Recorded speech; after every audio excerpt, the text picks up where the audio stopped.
राजस्थान में रिलायंस जियो ने अपनी 5G सेवाएं शुरू कर दी है। प्रदेश के मुख्यमंत्री अशोक गहलोत ने भामाशाह टेक्नो हब से इसकी शुरुआत की। इस मौके पर मुख्यमंत्री अशोक गहलोत ने कहा कि आज के ज़माने में इंटरनेट काफ़ी ज़रूरी है और अब लोगों को हाई स्पीड इंटरनेट सुविधा मिल सकेगी। इस दौरान सीएम गहलोत ने इंटरनेट की लत को अफीम जैसा बताया। इस मौके पर सीएम अशोक गहलोत ने कहा कि ये एक क्रांतिकारी कदम है क्योंकि इंटरनेट सबसे अधिक जरूरी चीज़ बन चुकी है। गहलोत ने कहा कि फिलहाल 3 जिलों में इसकी शुरुआत की जा रही है, लेकिन जल्द ही राज्य के हर गांव तक 5G सेवा को पहुंचाया जाएगा। उन्होंने कहा कि फास्ट इंटरनेट सभी के लिए ज़रूरी हो चुका है। इसके अलावा सीएम गहलोत ने कहा कि सरकारी कंपनियों को भी इस क्षेत्र में उतरना चाहिए और केंद्र सरकार को इसे लेकर कदम उठाना चाहिए। राजस्थान में सबसे पहले रिलायंस जियो ने नाथद्वारा से 5G सेवाओं की घोषणा की थी। डिपार्टमेंट ऑफ टेलीकॉम के राजस्थान लाइसेंस सर्विस एरिया के अधिकारी ने लॉन्चिंग से पहले जयपुर में जियो की विभिन्न 5G साइट्स का निरीक्षण किया। इसमें 1658 Mbps तक की स्पीड दर्ज हुई। इसके अलावा अगले महीने से कोटा, अजमेर और बीकानेर में भी 5G इंटरनेट सेवाओं को शुरू किया जाएगा। इस दौरान सीएम गहलोत ने कहा कि 5G का जो शुभारंभ आज जयपुर, जोधपुर और उदयपुर में हुआ है, आने वाले वक्त में और जिले कवर होंगे, पूरे राजस्थान कवर होगा, तहसील तक जाएगा। जो आज 5G पूरी क्रांति है। उन्होंने कहा कि गुड गवर्नेंस के लिए फास्ट इंटरनेट बहुत ज़रूरी है। गहलोत ने कहा कि इस समय शिक्षा में, स्वास्थ्य में, रेलवे के रिजर्वेशन में इसकी सख्त ज़रूरत है। उन्होंने कहा कि मुझे बहुत खुशी है कि आज रिलायंस जियो ने राजस्थान में 5G की सेवाएं प्रारंभ की है।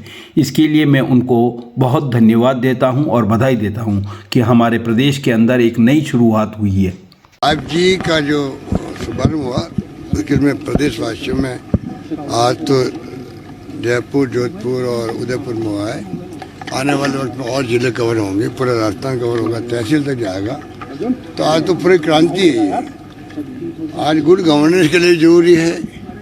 हर शिक्षा में, स्वास्थ्य में, हर विभाग के अंदर इसकी जरूरत है। उसी ढंग से आज देखिए आप रेलवे के रिजर्वेशन भी क्यों नहीं हो, अब फास्ट हो जाएगा सब काम जो है। अभी जो एक्टिविटी करते थे कंप्यूटर में, मोबाइल में आप लोग, हम लोग, वो 5G आने के बाद और ज़्यादा फास्ट हो जाएगी। तो बहुत मैं समझता हूँ गवर्नेंस में भी हमें फ़ायदा है और जो लोग इसको यूज करते हैं उनको सबको समय की बचत होगी।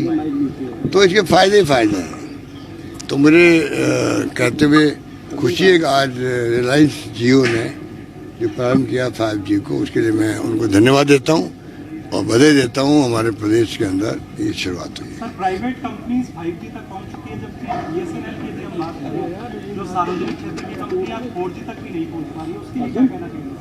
वो तो भारत सरकार से कभी मिलो, आप प्रधानमंत्री से मिलना हो कभी, उनको पूछिएगा कभी। सर कल आपने एक बड़ी आपकी बात पहुंचा सकते हैं।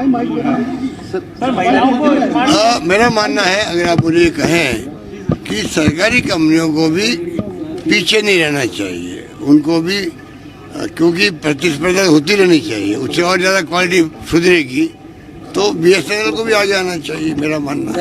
एसीबी का सर एक ऑर्डर फैसला वापस हुआ है। सर एसीबी का एक ऑर्डर वापस हुआ, अफसरों ने जो किरकिरी कराई सरकार की। देखिए बात सुनो, कोई किरकिरी की बात नहीं। मैंने खुद ने कहा था उदयपुर में या पाली में भी कहा था कि इसको दिखवा देते हैं।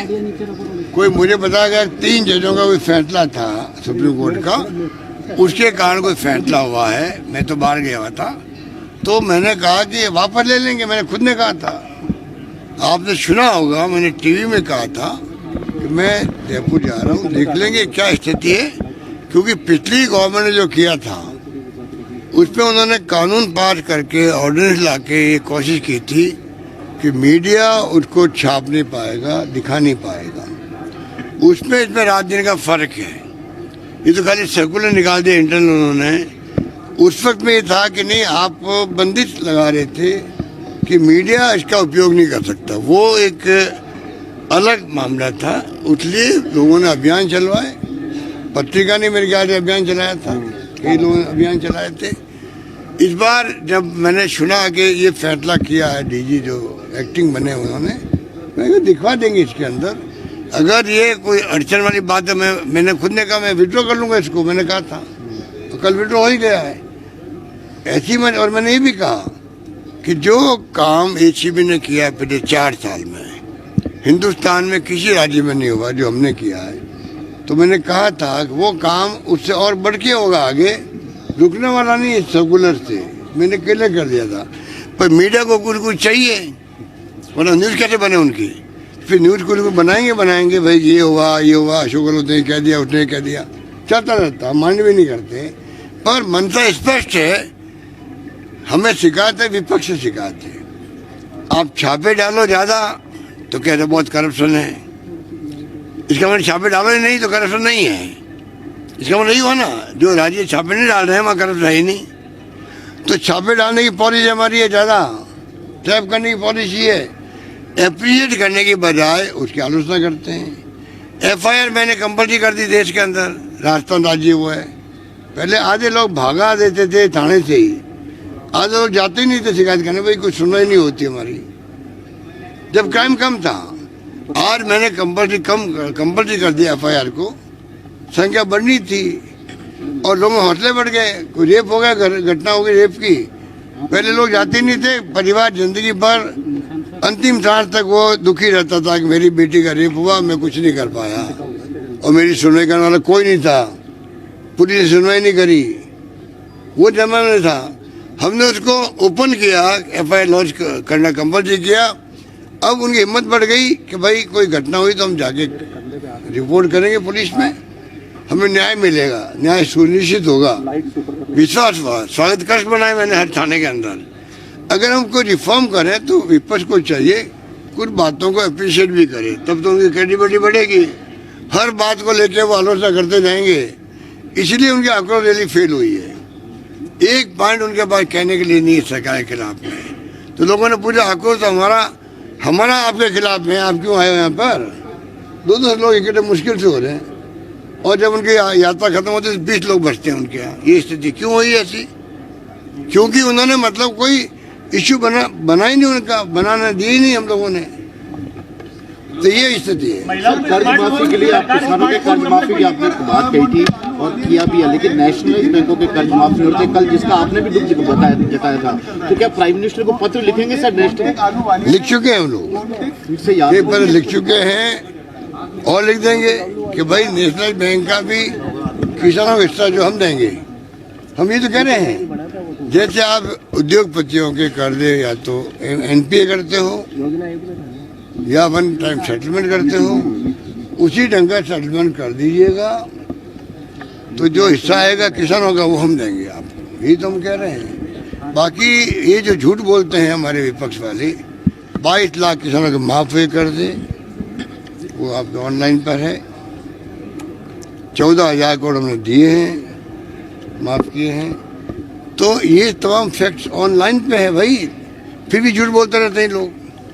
हाँ, केंद्रीय बैंकों का वो कॉपरेट कर नहीं रहे, हम वहाँ भी किसानों का कर्जा माफ जो उनका रहेगा हिस्सा हम देंगे। वन टाइम सेटलमेंट तो वो करें कम से कम। सर, यूपीए सरकार में रहे कॉन्टेक्ट सिंह अहलूवालिया ने भी अब OPS पर सवाल खड़े किए हैं कि इससे तो आर्थिक आपातकाल आ जाएगा। अब देखिए, सारे इकोनॉमिस्ट जो है वो अपनी उनकी जो इंटेलेक्चुअल उनके पास प्रॉपर्टी है वो काम लेते हैं, वो लोग सब लेते हैं। हम तो ये मानते हैं कि हमारा मैनेजमेंट जो है, हमारा मैनेजमेंट है, वित्तीय प्रबंधन हमारे विभाग ने किया है, हम लोगों ने बैठ के बातचीत करी है। हमारा मानना है कोई काम ऐसा नहीं है जो कि हो नहीं सकता हो। एक सवाल मेरे दिमाग में आता है जो मैं आप लोगों से शेयर करना चाहता हूँ। अगर 60 साल तक देश जो है OPS लागू करके और पेंशन देकर के भी विकास कर सकता है, तो क्या एक इंसान को जो नौकरी कर रहा है कर्मचारी, क्या उसको जिंदगी में बुढ़ापे के अंदर सिक्योरिटी महसूस करने का अधिकार नहीं है? कि मैं एक ही सवाल पूछता हूँ। तो वो समझ के परे हैं। फिर आप बताइए CNAG ने क्यों ऑब्जेक्शन किए? कोई नियम कायदे बनाए नहीं, 15 साल हो गए। क्यों ह्यूमन राइट कमीशन बोल रहा है कि इनके न्याय हो रहा है, क्या होगा बुढ़ापे के अंदर इनका? जुडिशल कमीशन है, जुडिशरी है, तो उनके कमीशन कह रहा है कि नहीं हम लागू नहीं करेंगे। उसका जवाब भी जो आलोचना करते हैं उनको देना चाहिए, भाई ये क्यों बोल रहे हैं। क्योंकि आज बताइए 35 साल किसे कहते हैं जिंदगी का, उसके बाद में घर पे कई सामाजिक व्यवस्था ऐसी है कि घरों में तकलीफ नहीं आती है, कई घरों में तकलीफ आती है। तो बुढ़ापे के अंदर पति पत्नी सोचे कि अब हम कहाँ जाएंगे, हमें तो पेंशन भी नहीं मिल रही है, इसलिए जो पेंशन नहीं मिल रही वो यार मांग कर रहे हैं। तो हमने हमारे दृष्टिकोण से पब्लिक इंटरेस्ट में किया। अगर करप्शन करेंगे तो ज़्यादा अच्छा लगेगा कि आपको, अगर कर्मचारी जो है उनको आप पेंशन भी नहीं दोगे तो 35 साल से सोचेगा मैं पैसे कैसे कमाऊं, जैसे बुढ़ा में मेरा ठीक निकले। और मानवीय दृष्टिकोण भी है कि वो तकलीफ पाएगा, टेंशन में काम करेगा तो गुड गवर्नेंस में वो पूरी तरह भागीदारी नहीं निभा पाएगा, मेरा मानना है। और फिर क्यों उन्होंने भेदभाव किया है, आर्मी को ओपीएस और बीएसएफ और ओपीएस नहीं, इंडो टिबेटन पुलिस को ओपीएस नहीं, पैरा मिलिट्री फोर्सेज को ओपीएस नहीं, एनपीएस, आर्मी को ओपीएस, ये भेदभाव क्यों? तो ये इसका जवाब देवे इसका।